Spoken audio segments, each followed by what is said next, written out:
very special welcome to all those of you who've just recently found the channel. Where have you been?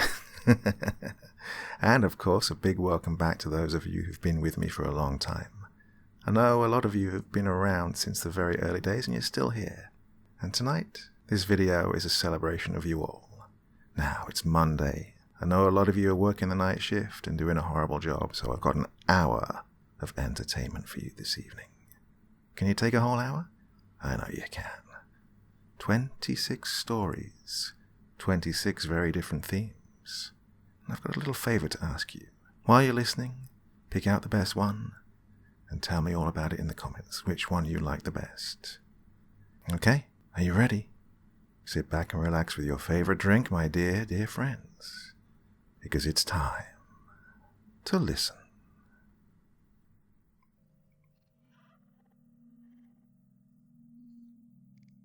A is for astronaut. Very rarely did something ever come into view of the International Space Station that wasn't Earth. There was considerable surprise when, hovering just beyond the reach of the station, and well beyond the reach of Earth, floated a single EVA spacesuit. A quick search of the ISS found that all their suits and astronauts were accounted for. No signals were received by the ISS during the brief 5-minute period that the suit was within range of their portholes. No signals were able to reach Earth either. The suit watched them as they floated by. No eyes could be seen beneath its inky visor, but the numerous rips and tears did enough to suggest that even if someone had been inside, they were long since dead. That's what they thought before the suit waved to them, just before it fell out of sight.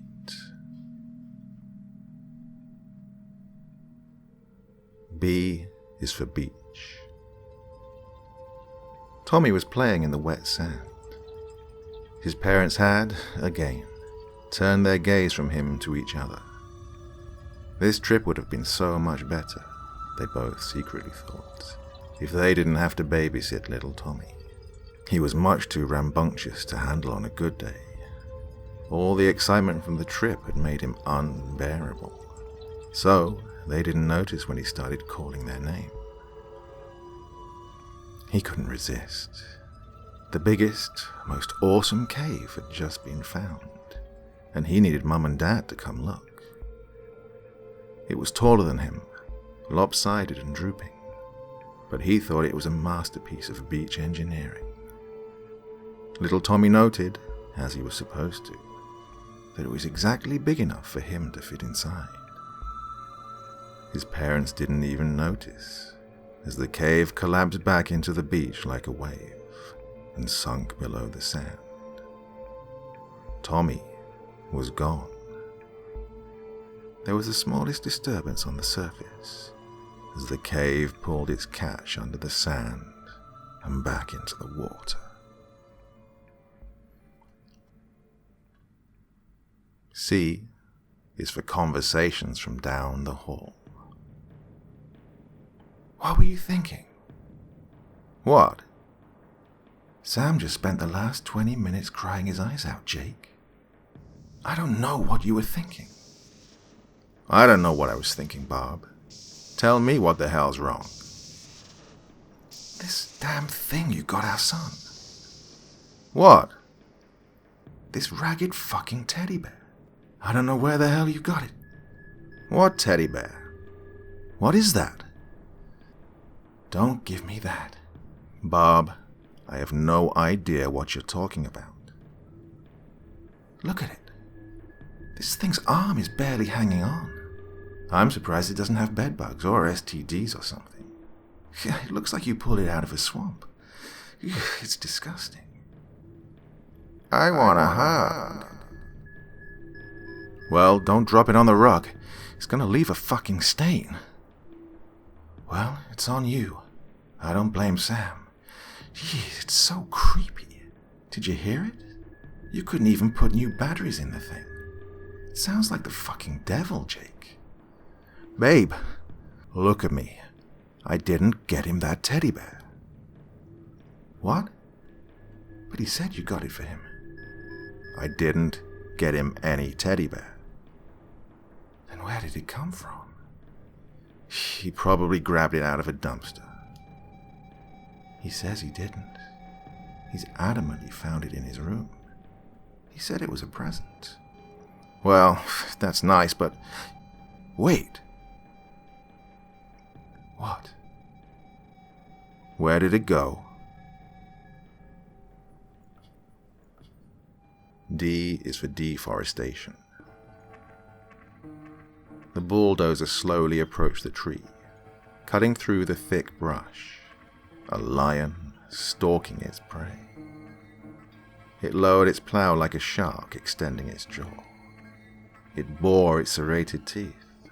Its engine snarled. The edge of the plow had barely touched the bark. It all happened in a reflexive instant, like dolphins breaching the sea. About 7 roots shot out of the ground and folded inwards towards the tree.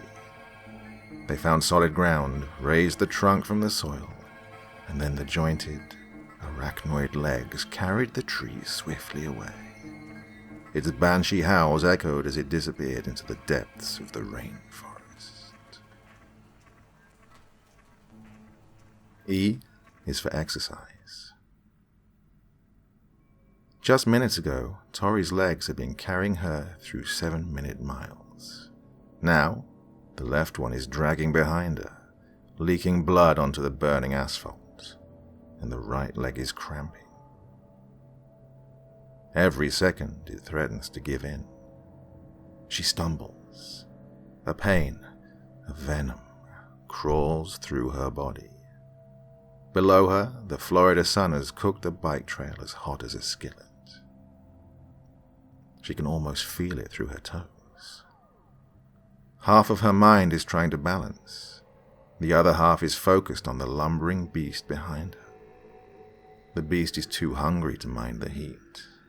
Its scales almost sizzle as it drags itself forward with its 2 massive forearms. Its long, bat-like fingers painfully grip at the ground, and they seize as the beast laboriously pursues its prey. Its all-too-human eyes watch Tori close, and its all-too-human mouth drips with spit, venom, and blood. It's tasted her once, and it refuses to let her go. It failed the ambush, but if it can push itself just a bit further, everything will be all right. It hasn't eaten in weeks. Worse, it can almost hear its young behind it, pleading from the ditch in high-pitched voices. 2 have already died. It refuses to let the other 3 wither. The 2 race onwards, in the heat of the Florida sun. It collapses first, its tail spasms, trying to give it one final push forward. In a cruel irony, Tori collapses barely 20 feet away. Its tongue blisters as it licks her blood off the bike trail. They both close their eyes. F is for Mom. For Mom, I love you. It's so cold now. We've been wandering around for 2 weeks in these mountains. The snow hasn't let up. Every day the voice gets louder. It bores deeper like a termite in my head. I tried really hard, Mom. I fought. I remember the stories you and Grandpa told me. The tales of the monsters out here. I think there's one inside me. The spirit that devours. It's going to make me kill Kieran. He's the only one left besides me. I'm so hungry. It tells me Kieran will taste just like meatloaf, just like you used to make. It says his thighs will be the sweetest, like pork. He's sleeping. It doesn't need me to tell you that it'd be so easy. I'm sorry. I hope you never find this note.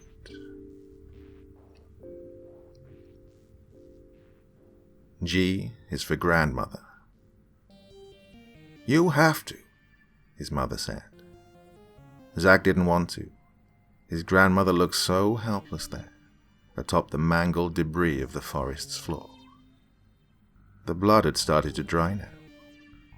Earlier, it had been rushing down the side of her face. Her eyes were, thankfully, closed. They were such a pretty green. He fell to his knees, feeling like he was going to vomit. I can't, Zack croaked.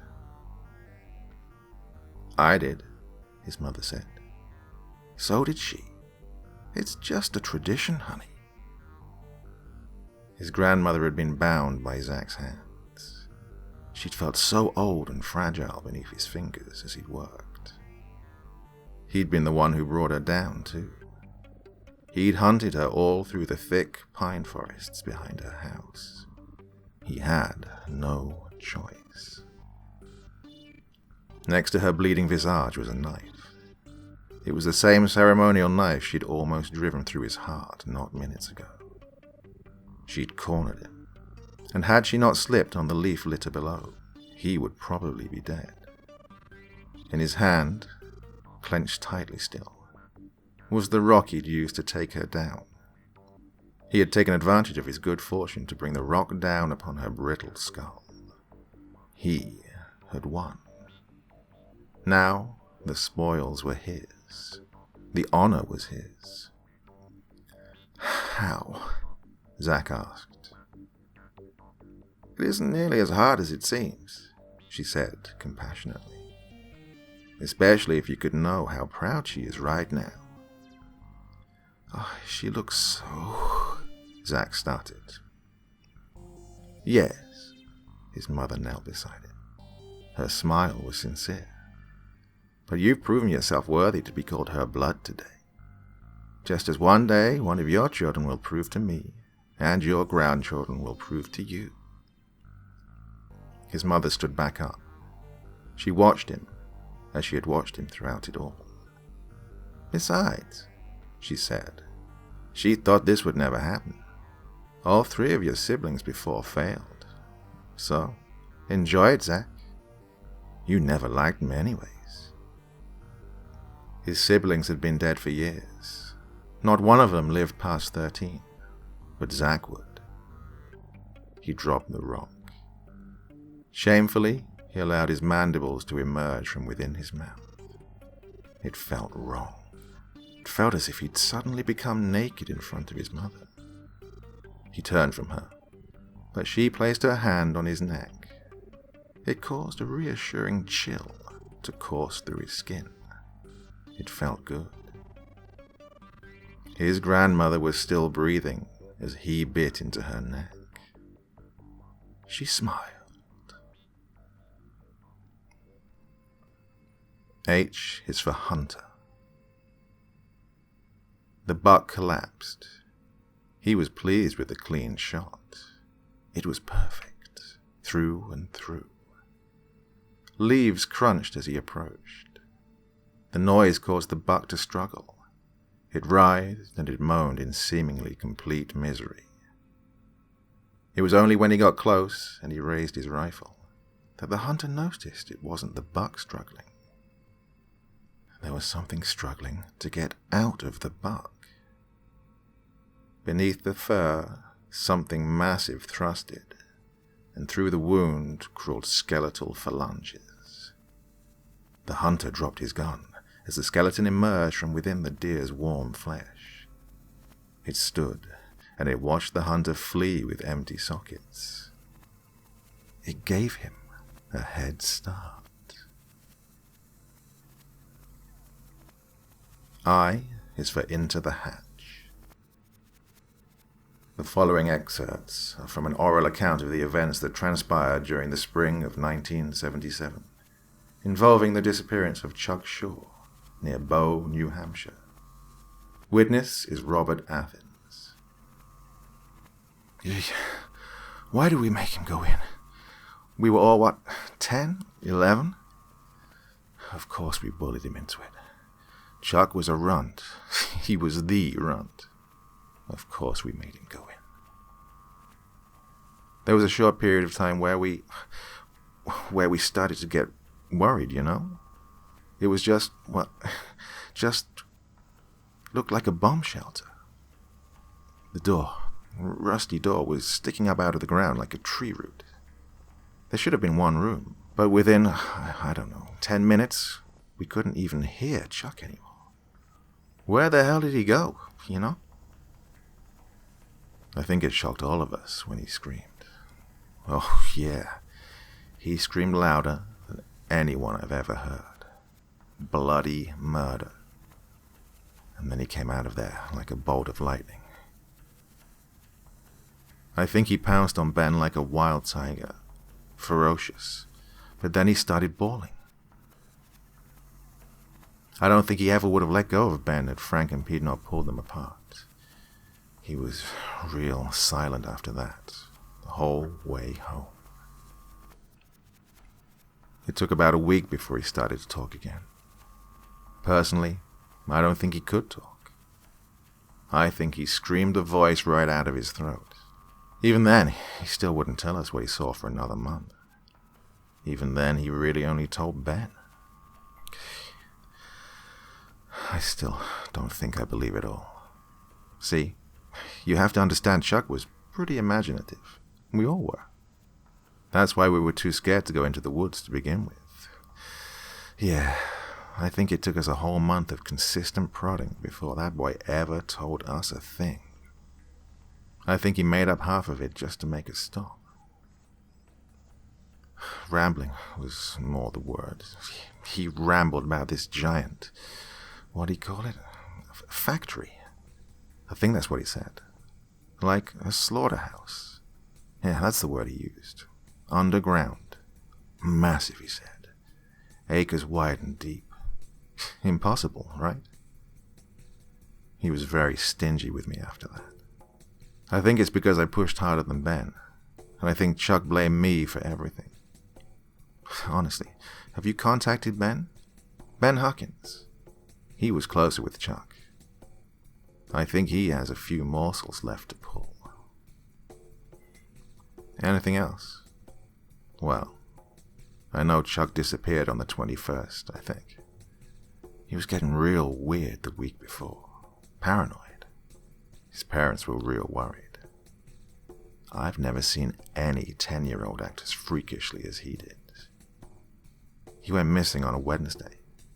Of course, Ben did too. But the difference is they found Ben. He was in the woods wandering around. He claimed he knew nothing. They tell you that? Did Ben tell me anything? Yeah, Ben told me a little. And I told all of it to you. I think he knows more than he has ever let on, though. Every bit of it was crazier than anything our little Chuck ever said, though. Those woods will drive you crazy. You should talk to Ben. J is for Jersey's Devil. His girlfriend kicked him. "Look, Ron," she exclaimed. "There's a deer outside our tent." Sure enough, as Ron came to and put on his glasses, he saw the outline of a deer painted across the tent by the light of the full moon. "I didn't know deer sat like that," Ron noted, pointing out how the shadow sat on its hind legs, exactly like a dog. "Shh," his girlfriend said. "You'll scare it away." But it wasn't spooked. Instead, the shadow on the tent was still. In the quiet, Ron was quickly aware of the shadow's breathing. It was coming in raspy and fast. Heavy. It almost sounded pained. "What's wrong with it?" he asked. His girlfriend couldn't answer. Her jaw had dropped, voiceless, as the shadow on their tent stood up and spread his bat-like wings. Its breath became hot as they all screamed. K is for killer. Nearby, the bodies of his brother, sister, mother, and father lie. Collectively, they've turned the entire carpet red. Alone, he stands in the bathroom. He's the youngest of them all. He's responsible. Well, partially. Now, your face. The boy sees himself in the mirror. He has cuts all up and down his body. Blood seeps, yet his face smiles. It's his face, but not his smile. His face is still unmarked. Do it across your cheeks. The voice isn't commanding. It's speaking out loud, using his mouth. The boy is no longer in control of his body.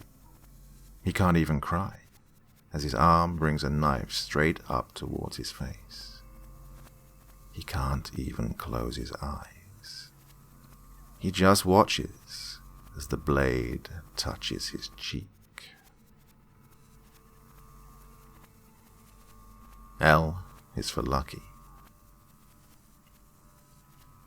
The woman running towards him was perfect. Her breasts were plump, succulent, and so were her pearly white thighs. They seemed to glow in the moonlight. He wondered what her flesh would taste like. Oh, and her hair.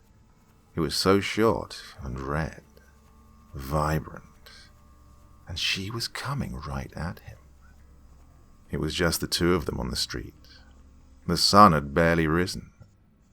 To his right was a ditch, and just beyond it a field full of wheat. He imagined grabbing her by the throat and tumbling down with her. He'd drag her into the ditch and finish her off. Or maybe he'd pin her to the hard sidewalk. He would crack her skull against the concrete like an egg on a countertop. His van was close, he realized as she jogged past. Maybe he would pull the pocket knife out of his pants and stab her. He would drag her by the hilt and twist the knife. He imagined letting her free a few times, letting her fall to the ground just so he could stab her again and again. He'd load her in the back and take her home. His mouth started to water. As she drew near, he reached around for his back pocket. He found the knife, nestled safe and warm. His fingers seized it. She smiled at him. So close. He smiled wider. He could smell her now. She was musky, sweaty. She was right on him. Hey, beautiful morning. Yes, he said, turning as she passed. Beautiful. The runner continued onwards, and he continued down the road. He whistled Hey Jude as he started his van and drove away. M is for marriage. She was late that night. A chill rode up his spine as the window opened. Cracking his eyes, he noted the red numbers on the clock. 4:23 a.m. A breeze seemed to lift the covers behind it. Like a mist, his wife glided into bed. He didn't even notice her icy touch anymore.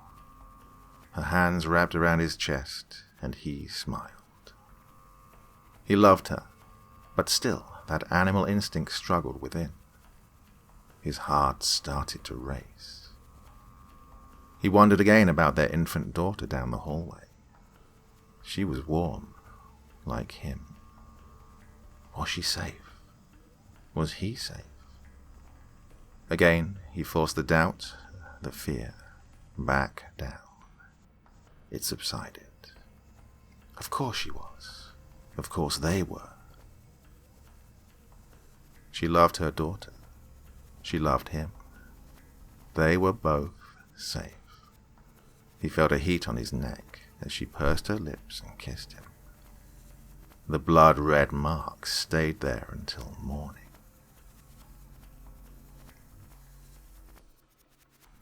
N is for night. I never feared the night sky. At night you can see beyond our world for miles and miles. Everything is so clear, and I can see it. At day, the sky clouds. The blue covers my view. I can't see it. I hate when I can't see where it is. The only thing reassuring about the day is that at least it can't see me either. I hate the way it smiles at me. O is for orbit. They did see the spacesuit again. This time it directly hit the front of the station. It bounced off the solar panels and rolled onto the side of the ISS. They didn't see it through the rear-facing portholes. There was a knocking at the airlock. P is for paralysis. He made a bargain with the wrong man. James Collins was stuck, paralyzed, just outside the corner of his apartment building. Ethereal, the only one who could see him, stood before him in a black-rimmed hat. The man bid him adieu, with a tip of his hat and a flash of his teeth. His words rang in his ears like rusted bells. I granted you your desire. Your family is now fully sustainable. Your enemy has been dealt a rather unfortunate hand in the stock markets this morning. Your son will be set for life. The son of your foe will find himself another unfortunate victim of a drive-by. Gang violence is so depressing. Now, as promised, you owe me this. 50 years. Those will be spent here. You can watch and you can listen, but you'll never be seen or heard. In a half-century I shall return to release you. Until then, live in the moment. Every moment. To watch time pass is a privilege, if you allow it to be. So, he waited. He missed the sensation of his own blood pumping through his veins, and the cold rush of air down his throat. He watched as his son left.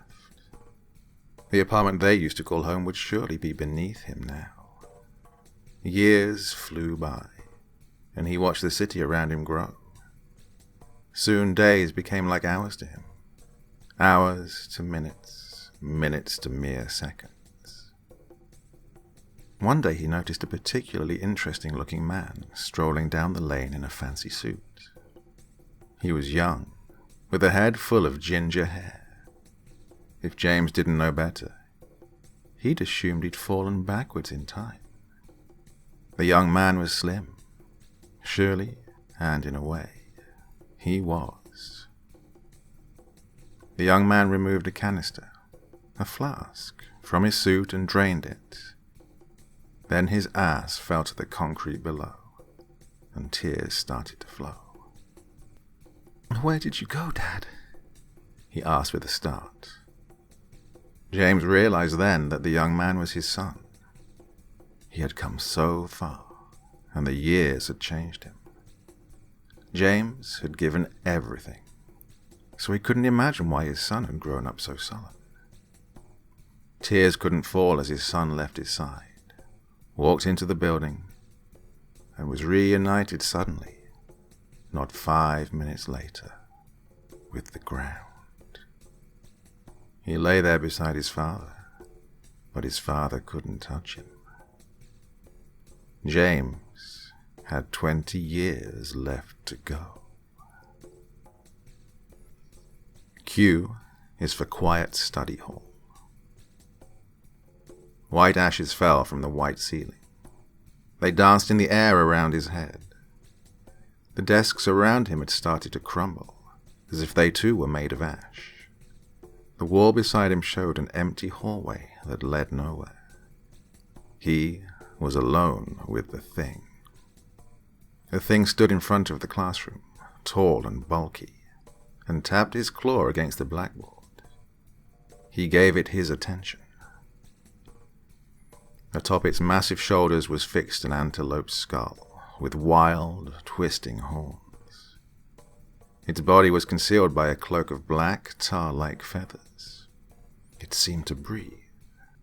Protruding from the center of the cloak were 4 skeletal hands. It turned its gaze to the board, and it started to carve. Black ash fell from the tip of its claws, and gently they formed uneven piles at the base of the wall. The bell rang, and he woke up in a familiar room. A detention sheet greeted him for once again sleeping in the quiet study hall. He couldn't remember what the thing wrote on the board.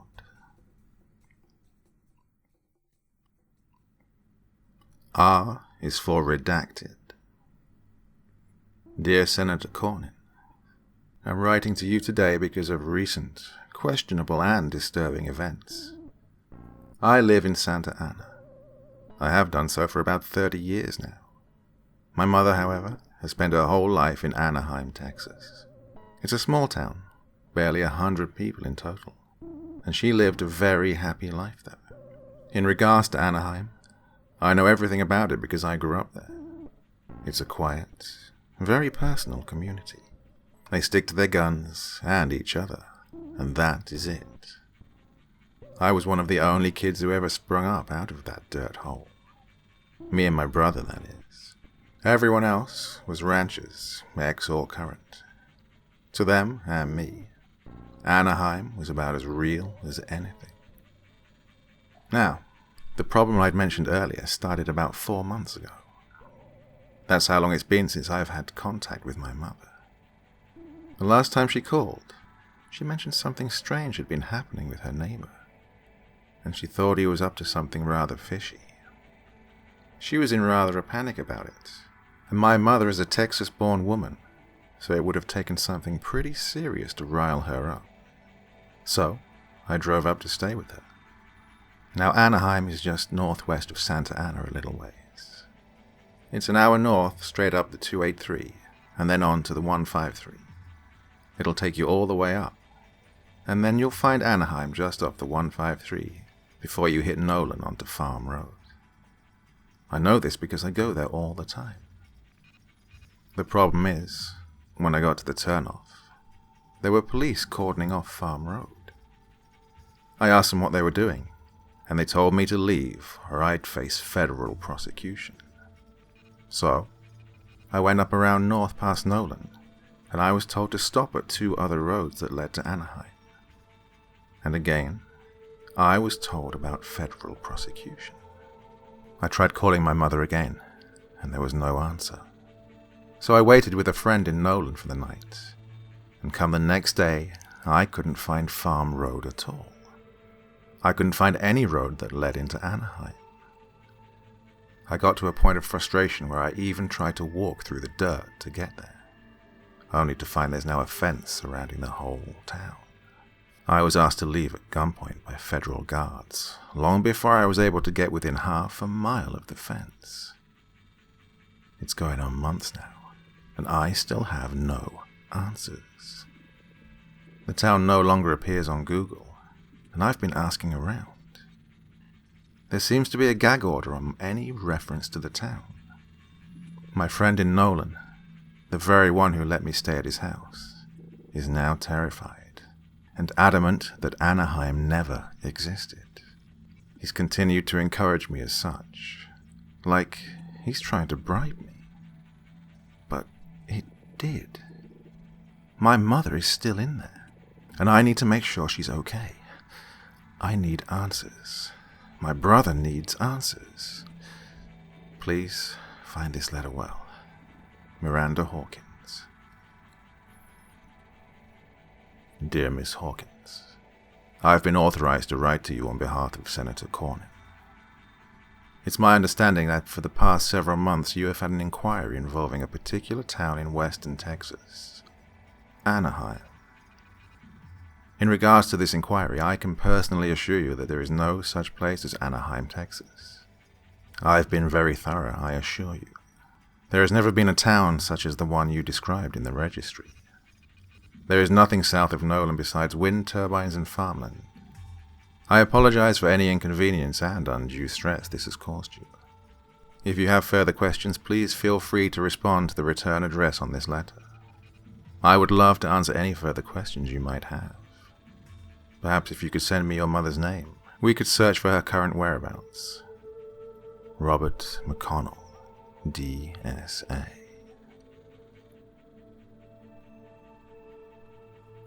S is for survivor's guilt.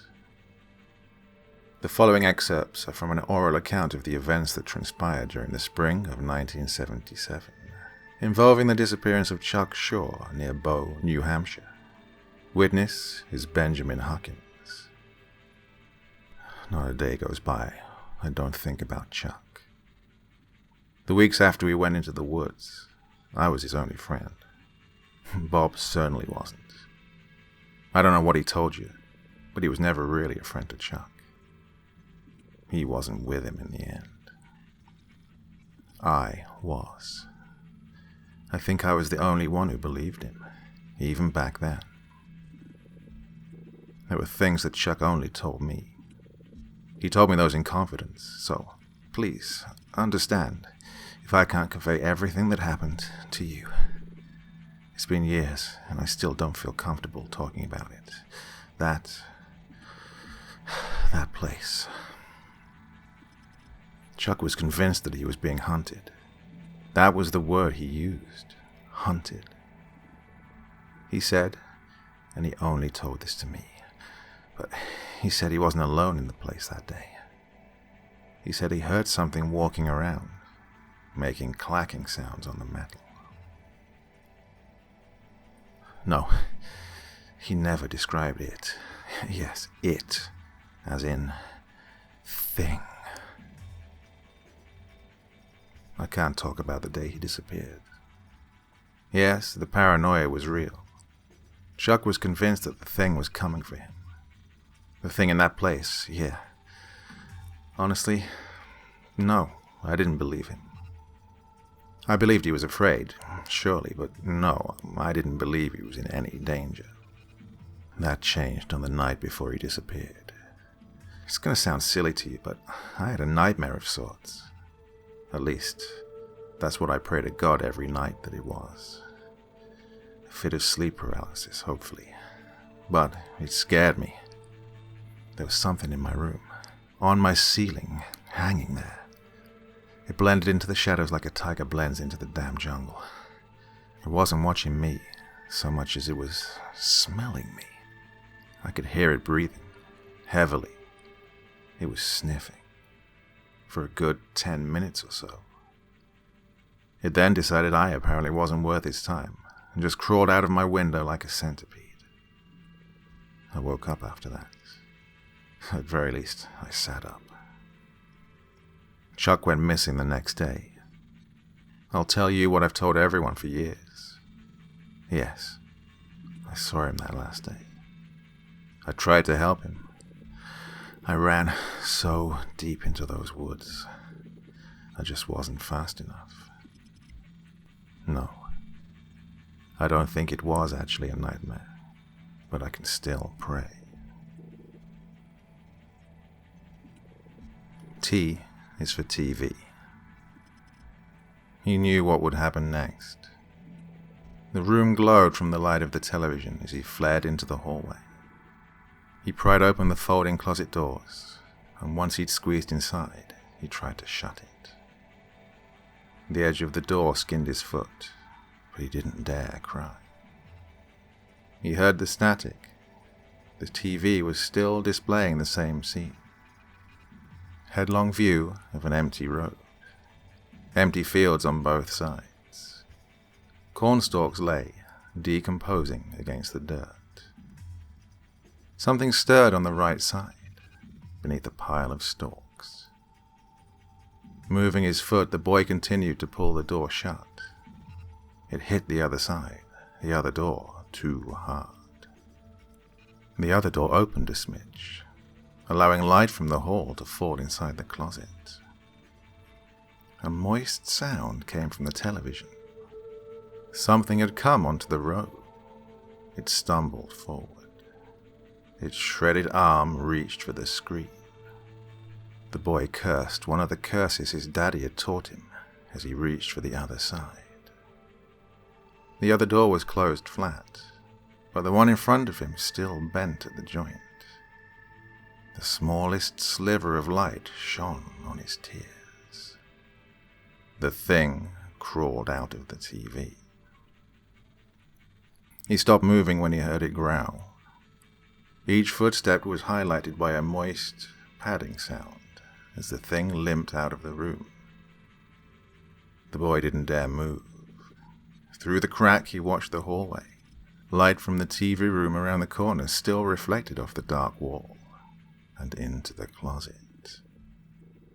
Something blocked the light.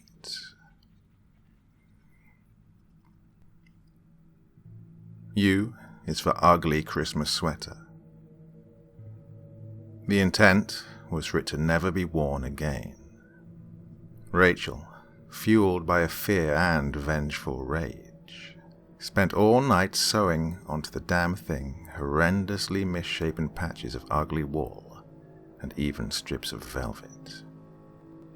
The arms and ends were held down, tight, by large textbooks and unwrapped presents. On the front, she'd cut up one of her own Christmas sweaters. The damn thing was horrendous, and that meant it was perfect. She placed the image, a redneck Santa Claus who wore a red Duck Dynasty hat and a sleeveless white t-shirt, dead center, and she did her best to rip and tear at random stretches of exposed sweater. By morning, the lump of a shirt was nearly unrecognizable. Chunks of sewn-together pieces formed what could barely be called a shirt. Rachel laughed at it as she dragged it away. She went to the front porch, and she dumped it into her trash. She heaved a large potted plant on top of it, just to be sure. Her attention finally fell back to her husband. He lay in the same place he'd lied for the last 8 hours. She sat down next to his body, and she cried as the sun rose. The light illuminated his mangled form. His chest and back were gone. The flesh had been stripped away. The damn sweater had pulled them with it, when Rachel had pried the thing from her still screaming husband. She had looked inside the sweater, but couldn't find her husband's skin. She laughed, imagining the sweater in the trash can. She couldn't burn it, so this would do. She thought she could hear it banging. It was surely hissing at her. Merry Christmas, she called to it mockingly. Her job was done. It was a shame, too. It had been so beautiful before. After what she'd done to it, though, no one would ever wear it again. V is for Velociraptor. The museum was quiet when Billy snuck out of his father's office. His father was the curator and had to take Billy with him for his late night. The sun had set, and Billy was too young and energetic to let an office hold him. For a kid, it was the greatest feeling in the world. He ran through empty corridors and exhibits. Only twice did the lumbering security guard almost spot him. It didn't take long for Billy to find himself in the dinosaur exhibit. The models, to the 12-year-old stowaway, were so incredible. They were beyond compare and larger than life.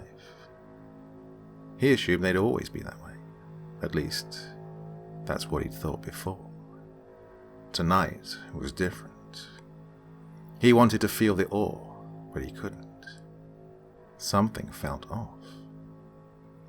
He lost interest. He took off down the hall, running again out of a primal urge. He raced through endless stretches of granite halls before he turned a corner. He paused, stumbling forward from his momentum. There was an exhibit out of place. A skeleton model stood not 30 feet away from him. A Velociraptor mongoliensis skeleton stood in the center of the shadowed corridor. Its neck was craned like a bird. The white bones were significantly shorter than Billy. A Velociraptor only grew about a foot tall and about 6 feet long. Its arms hung, folded against his ribcage, and its long, toothy snout was just turned to the model's left, straight down the corridor towards Billy. Billy, forgetting for a moment it was only a skeleton, tried to match its placidity. He had the strangest need not to startle it. His breaths came in intervals too sudden and too loud for his liking. He truly believed it was alive, or at least he pretended it was. How else could it have gotten there? But that was just his imagination on steroids. Surely it hadn't gotten there on its own. Then he noticed the model's ribcage expand and contract, as if it were taking breaths. The model's head tilted slowly. It was almost a curious motion. Billy was no longer frozen by choice.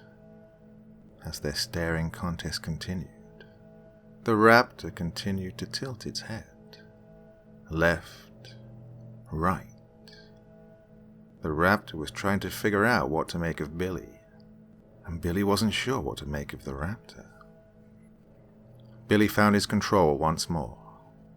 He was aware of a twitching in his right leg. He managed to move his foot back. To his shock, the raptor responded in kind. It stretched one of its legs forward. The long, sickle-like claw on its medial toe clacked hard against the ground. The sound seemed to echo through the hall. Billy shivered. He took another step. Again, the raptor followed. Its gait was significantly longer than Billy's. It seemed to bounce forward with each step. With each step Billy took away, the raptor would get still closer. So Billy stopped, and so did the raptor. It watched him. Billy knew that even without eyes, it was looking right at him. The skeleton's claws twitched and fidgeted. Billy was being sized up.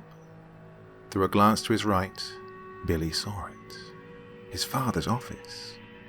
The light in it was still on, but the door was shut tight. He was farther from the door than he was the raptor. Seconds wafted by, and his eyes danced. The raptor didn't move. Billy didn't dare call his father. The raptor would be on him too fast. Maybe if he ran, maybe then he could call his father as he was running. His father would open the door for him. His father could help him as long as he bought himself enough time and distance. Tears fell as he tried to make a decision. It was so far, but it was his only hope. The decision was made for him as the raptor's jaw descended. On a hinge, it slowly swung open. It lowered like a ramp to a plane, ready to rip and tear. The silence was murdered by a howl. The raptor was yelling, screaming, and it sounded just like Billy. The lungless beast spread its razor-clawed hands wide, ready to embrace its prey. It charged as Billy turned. Billy cried for his daddy. He wailed and he ran. He wouldn't make it. He was sure of that. He wouldn't make it. The screaming had stopped, but Billy would cry all the way home. His father comforted him, but he never believed Billy. He even tried to show the screaming, wailing child on the way out that indeed the velociraptor had never moved. It remained frozen, with its arms held wide, and its jaw hung low. W is for water. The green water lapped beneath the rotted wooden dock. All of her friends had jumped in. Now only Emily stood there, awkwardly covering her naked body. It wasn't the boys that made her hesitate, nor her own nakedness. There was just something off about the water. The green seemed to be all there was to it. The surface was thick. Nothing below the putrid colour showed. She wondered how deep it was. Davy was in just a few feet from the dock. He was taller than she was, and the green seemed to wrap around his throat as he bobbed up and down in the waves. "Come on in, Em." They laughed and splashed. Jill was getting close to Alex again. Alex was Emily's. Jill was too close, but Emily didn't dare move. The sickly water had hold of them both. It had pushed them together. It wanted her to jump. The waves seemed to thicken. Looking again, the singular pale green split into millions of particles. Each one swirled in the water. They moved. They swam. The mind imagined each piece as a spider. She imagined if her friends could feel them swimming. "Em?" Davy asked. Emily didn't hear. She could only imagine sinking under the thick, mucus green on the surface. She could feel it pry open her mouth and pour into her lungs. She exhaled audibly before running from the dock. "What's wrong with Emily?" asked Alex. "I guess she just doesn't like the water," said Jill as she touched Alex. Emily cried behind a tree as the water dragged the three friends under.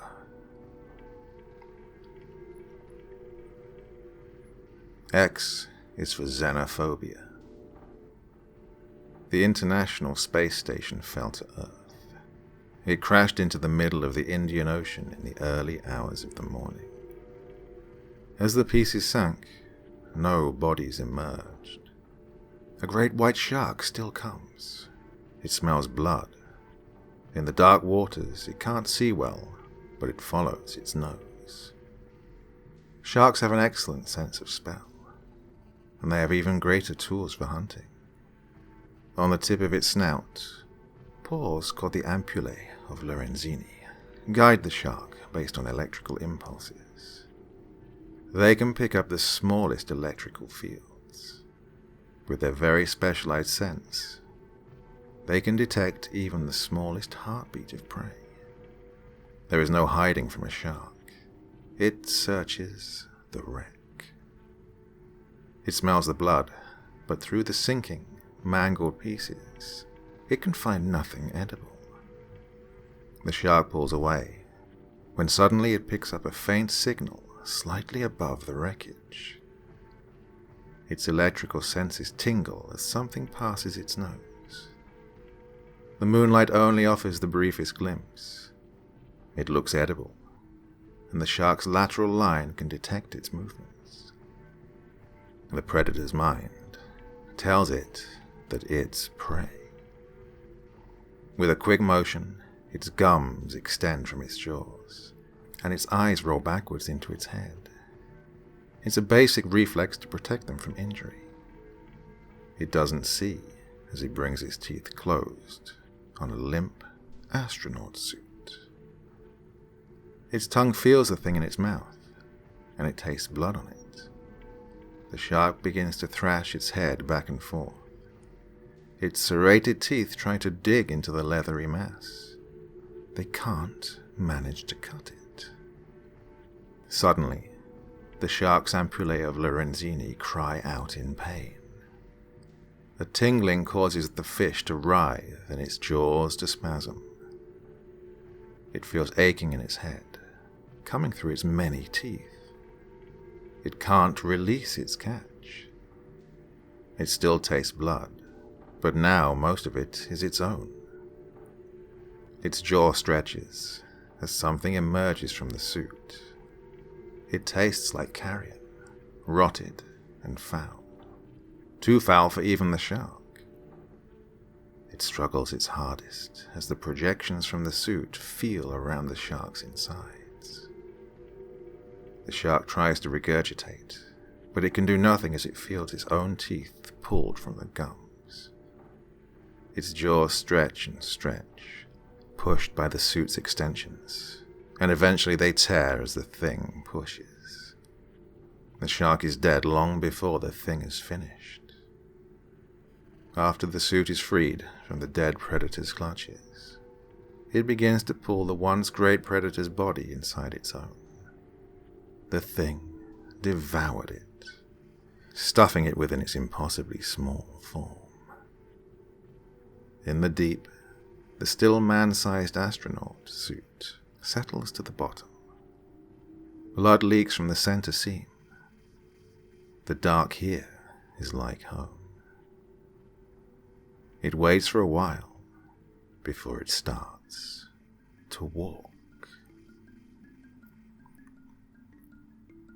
Y is for you. What's the earliest you can remember? My first memory is of me in a crib. That will be me. I see myself, my body, lying sound asleep. The light of the moon highlights my face. There's a spindly woman holding me. What is me? She smiles as she brings me down, atop of my body. I sink into it like a well-used mattress. I breathe in. I see through my body's eyes for the first time. I see the woman better now. Her hand is still nearby. She cranes her long neck down towards me and she kisses me. She tells me everything will be okay as she pulls her hand away. There's something in it. It's small, white, and it's struggling to escape her grip. I always used to think it looked like a shiny mouse. She speaks to me. It'll take time to adjust, she says as she strokes my naked head. You won't remember anything for a while. I coo as her hand leaves my cheek. I turn. My parents are sleeping on the bed. They don't hear her. This is you, she continues. From now until it dies, this body is yours. She turns to the squirming thing in her hand, the thing that used to live in my body. And this is mine. She eats the whole thing. It stops struggling as it's pulled down her throat. It's taken me this long to realize what that memory was. It was the memory of my birth. The memory of how I stole my body. Do you remember? Z is for Zephyr. The reef lay dead ahead, and the storm grew fierce. Through the snow, the captain sees them crawling about the hull. Their faces glow red hot. Fires and embers crackle within their skulls. The demons clamber about, and the remaining crew members desperately fight them off. The captain sees another man fall. The demon stares into the poor man's eyes, and his soul bursts into flames. He is one of them now. As the skeletal things approach, and his crew dwindles, the captain of the Zephyr makes a final decision. The raging sea below roars, begging to be fed. The captain releases the helm of the ship, and it crashes into the reef. The ocean claims them, human and demon alike.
that was quite a long one, wasn't it?